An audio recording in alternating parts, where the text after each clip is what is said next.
rahasia manhaj salaf.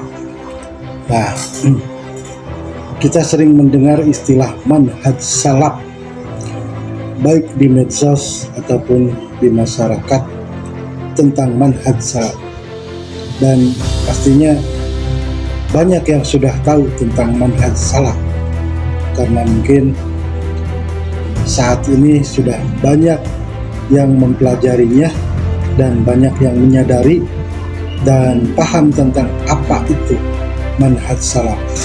Namun tak ada salahnya jika kita mencoba menguraikan apa sih manhaj salaf itu. Nah, karena mungkin ada juga banyak yang belum tahu tentang apa itu manhaj salaf.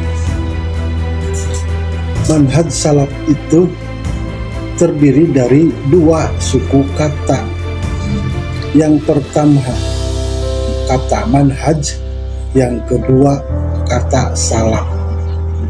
Apa itu manhaj? Manhaj itu artinya metode, cara, contoh, keteladanan. Nah, jadi arti dari manhaj itu adalah metode atau cara atau keteladanan. Yang kedua kata salaf.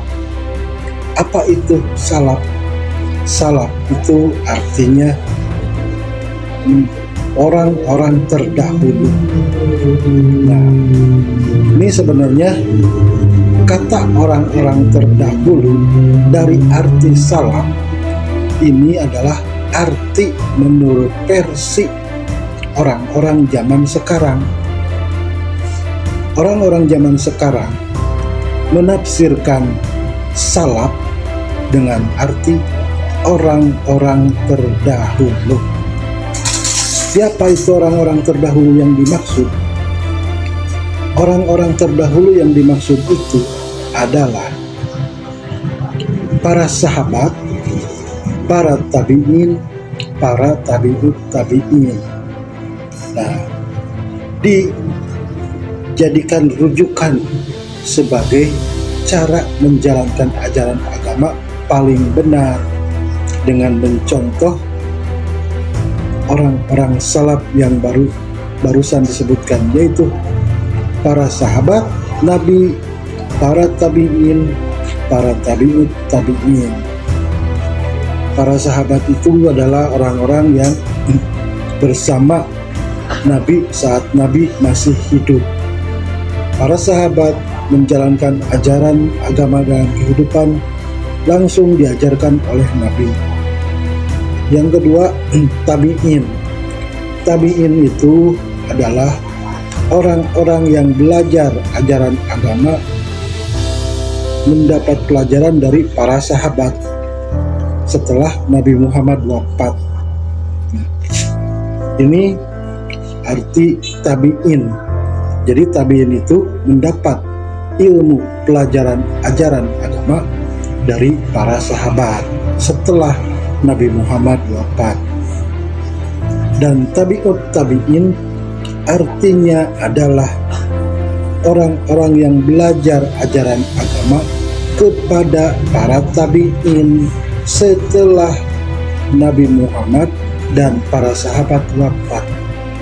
Nah, maka disebut tabi'ut tabi'in, yaitu orang-orang yang belajar ajaran agama dalam kehidupan kepada para tabi'in.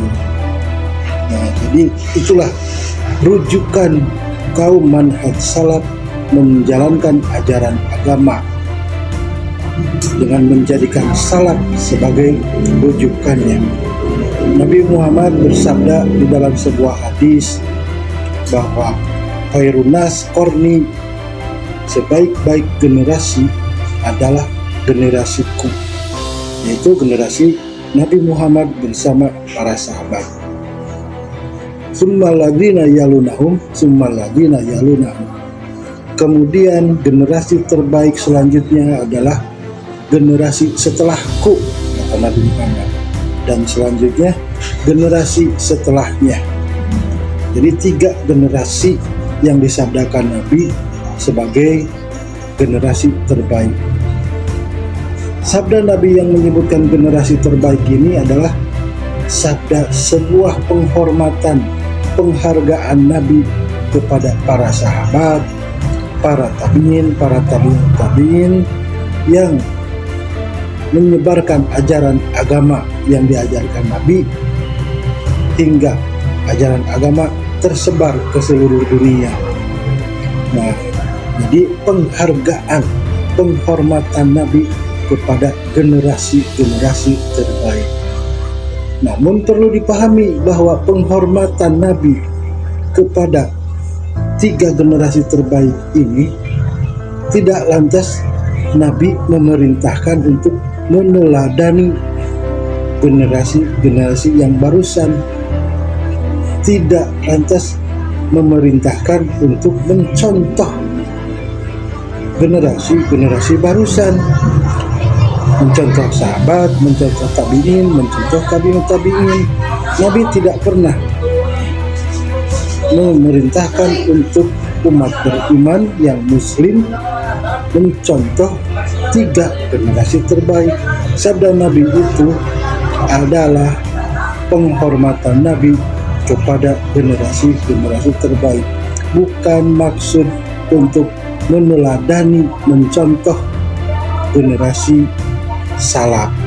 Nah, jadi salaf menurut arti versi pemahaman orang zaman sekarang adalah orang-orang terdahulu, para sahabat, para tabi'in, para tabi'in. Ini menurut versi pemahaman orang zaman sekarang. Nah, kita harus cross check bagaimana penjelasan orang-orang terdahulu menurut Al-Quran versi Allah dan versi Rasulullah. Apakah penjelasan arti dari salaf orang-orang terdahulu ini benar seperti arti menurut versi orang-orang zaman sekarang?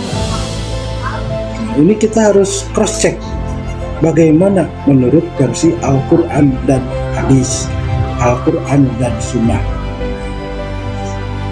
Di dalam Al-Quran surat Al-Baqarah ayat 183 Allah berfirman, kutiba alaikumus syiyam kama kutiba alal ladzina min qablikum la'allakum tattaqun.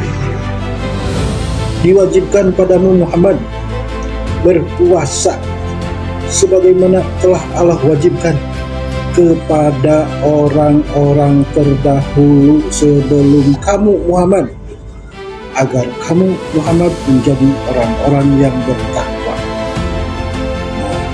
Fokus perhatikan di kata orang-orang terdahulu.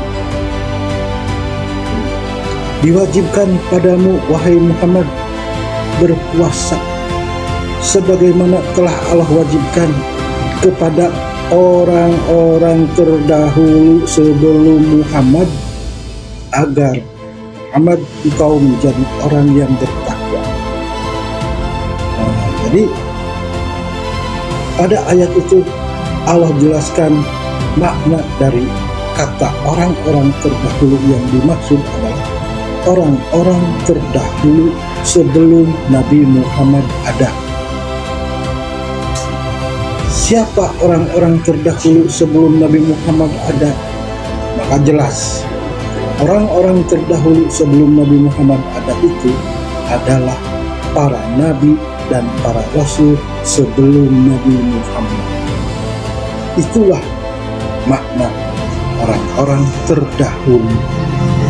Jadi kalau versi arti salaf orang-orang terdahulu menurut versi orang-orang zaman sekarang adalah orang-orang terdahulu setelah Nabi Muhammad wafat, para sahabat, para tabi'in, para tabi'ut tabi'in.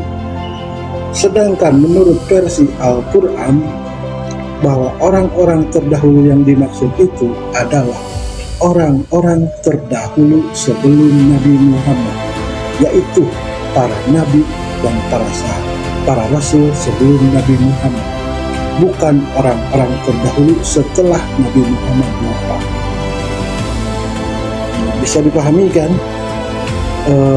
bedanya arti dari salaf yang pertama menurut versi tafsir orang-orang zaman sekarang, yaitu orang-orang terdahulu itu adalah orang-orang yang ada setelah Nabi Muhammad wafat, sedangkan versi Al-Quran adalah orang-orang terdahulu sebelum Nabi Muhammad. Tidak ada satupun dalil baik di Al-Quran ataupun di hadis orang-orang beriman diperintahkan untuk mencontoh orang-orang terdahulu setelah Nabi Muhammad. Tidak ada. Yang ada adalah mencontoh Rasulullah Nabi Muhammad. Dalam Al-Quran ayat yang lain Allah berfirman, "Laqad kana lakum fi Rasulillah uswatun hasanah." Sesungguhnya pada diri Rasulullah ada suri teladan terbaik bagimu. Jadi Allah memerintahkan umat beriman untuk memahami bahwa pada diri Rasulullah ada suri teladan terbaik bagimu. Jadi suri teladan yang diperintahkan Allah itu adalah Rasulullah, bukan salaf orang-orang yang ada setelah Nabi Muhammad dan para sahabat wafat. Jadi tidak ada di Al-Quran ataupun di hadis perintah untuk meneladani orang-orang yang ada setelah Nabi Muhammad dan setelah para sahabat wafat. Ada satu hadis yang mungkin lebih mendekati, namun maksudnya bukan salaf, bukan perintah meneladani salaf. Ada satu hadis yang Nabi sabdakan bahwa ikutilah sunnahku dan ikutilah sunnah khulafaur rasyidin al-mahdiyyin. Gigit dengan gigi geraham, jauhi bid'ah. Itu yang disabdakan Nabi adalah ikutilah sunnahku, sunnah Rasulullah, dan sunnah khulafaur rasyidin al-mahdiyyin, sunnah sahabat yang empat yang dapat petunjuk. Tidak menyebutkan tabi'in dan tabi'ut tabi'in. Justru yang disabdakan Nabi itu sunnahku dan sunnah khulafaur rasyidin al-mahdiyyin, sunnah para khalifah yang empat yang dapat petunjuk. Gigit dengan gigi geraham, jauhi bid'ah. Nah, seperti itu. Jadi penghargaan Nabi kepada tiga generasi terbaik itu adalah penghormatan Nabi pada tiga generasi terbaik, bukan perintah untuk meneladani tiga generasi terbaik. Hanya satu generasi yang diperintahkan Nabi untuk diikuti, yaitu khulafaur rasyidin. Ikutilah sunnahku dan ikutilah sunnah khulafaur rasyidin al-mahdiyyin. Gigit dengan gigi geraham, jauhi bid'ah. Seperti itu. Jadi itulah makna salaf, bahwa salaf itu terbagi dua pemahaman. Ada yang dipahami menurut versi orang-orang zaman sekarang adalah orang-orang terdahulu setelah Nabi Muhammad wafat. Ada menurut versi Allah, menurut versi Al-Quran adalah orang-orang terdahulu sebelum Nabi Muhammad. Nah, jadi itu sebenarnya di ayat satu lagi yang lain Allah berfirman, Qul in kuntum, katakanlah oleh Muhammad, ang tuhibbunallah, siapa saja yang mencintai Allah, fattabi'uni, maka ikutilah aku, Nabi Muhammad, yuhibbukumullah wa yaghfir lakum dzunubakum, niscaya Allah akan mencintaimu dan mengampuni segala dosa. Jadi manusia yang ingin dicintai Allah dan ingin dosa-dosanya diampuni adalah caranya dengan mengikuti Nabi Muhammad, mengikuti ajaran Nabi Muhammad. Gitu. Katakan olehmu, wahai Muhammad, kul in kuntum an tuhibbunallah, barang siapa yang mencintai Allah, fattabi'uni, ikutilah aku, ikutilah Nabi Muhammad. Yuhibbukumullah wa yaghfir lakum dzunubakum, niscaya Allah akan mencintaimu dan menghapus segala kesalahanmu. Nah, mau kan setiap orang dicintai Allah dan dihapus segala dosanya? Pasti setiap orang berharap ingin dicintai Allah dan dihapus dosanya. Caranya dengan mengikuti Rasulullah Nabi Muhammad, bukan meneladani orang-orang terdahulu yang ada setelah Nabi Muhammad wafat, tabi'in. Tapi yang diperintahkan Allah dan yang diperintahkan itu adalah ikuti sunnahku dan ikuti sunnah khulafaur rasyidin al-mahdiyyin. Seperti inilah rahasia dari manhaj salaf. Tapi ini rahasia kita saja ya, itu maka namanya juga rahasia kan, ini rahasia kita saja. Mudah-mudahan jadi nambah wawasan. Mohon maaf kalau salah itu kesalahan saya sendiri, kalau kebenaran itu datangnya dari Allah. Wallahu a'lam bishawab. Assalamualaikum warahmatullahi wabarakatuh.